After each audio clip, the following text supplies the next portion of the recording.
காஞ்சிபுரத்தில் தங்களது நிலத்தை உறவினர் அபகரித்துக் கொண்டதாகவும் அதனை மீட்டுத் தரவும் கோரி 80 வயது மூதாட்டி ஒருவரும் அவரது மகளும் மாவட்ட ஆட்சியர் அலுவலகம் வளாகத்தில் கீழே விழுந்து அழுது புரண்டனர்.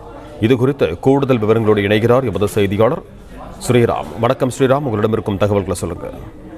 காஞ்சிபுரம் மாவட்டம் பெரும்பாக்கம் பகுதியைச் சேர்ந்த முத்தம்மாள் வயது 80, அவருடைய மகள் வனஜா 44, இருவரும் அதே பகுதியில் பல ஆண்டுகளாக வசித்து வந்ததாகவும் அதே பகுதியைச் சேர்ந்த அவருடைய உறவினர் வெங்கடேசன் என்பவர் அவருடைய தாயாருக்கு சொந்தமான 74 சென்ட் நிலத்தை அபகரித்துக் கொண்டு இவர்களை வெளியேற்றியதாக கூறி காஞ்சிபுரம் மாவட்ட ஆட்சியர் அலுவலகத்தில் இன்று மக்கள் குறைத்திருக்கும் கூட்டம் நடைபெற்றது. அப்பொழுது மாவட்ட ஆட்சியரிடம் மனு அளித்துவிட்டு அங்கேயே நிலத்தை பெற்றுக் கொண்டதாகவும் வாழ்வாதாரம் பாதிக்கப்பட்டு வீடு இல்லாமல் தவிப்பதாக கூறி மகள் மற்றும் தாய் இருவருமே கண் கலங்கியவாறு அந்த அமர்ந்து போராட்டத்தில் ஈடுபட்டனர். மாவட்ட ஆட்சியர் மனுவை பெற்றுக்கொண்டு உடனடியாக நடவடிக்கை எடுக்கும் தெரிவித்த பின்பும் அவர்கள் தொடர்ந்து 1/2 மணி நேரத்துக்கு மேலாக தர்ணா போராட்டத்தில் ஈடுபட்டார்கள்.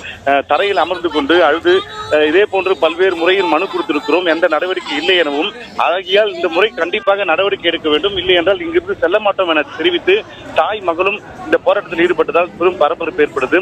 இருப்பினும் தற்போது டிஆர்ஓ தலைமையில் விசாரணை நடத்தப்பட்டு உரிய நடவடிக்கை மேற்கொள்ளப்படும் என தெரிவித்ததை அடுத்து சற்று நேரத்துக்கு முன்பாக தான் இருவரும் சென்றிருக்கிறார்கள். பல முறை மனு அளித்தும் தற்போது மனு நடவடிக்கை இல்லை என கூறி தாய் மற்றும் மகள் போராட்டத்தில் ஈடுபட்டதால் சிறிது நேரம் பரபரப்பு ஏற்பட்டது.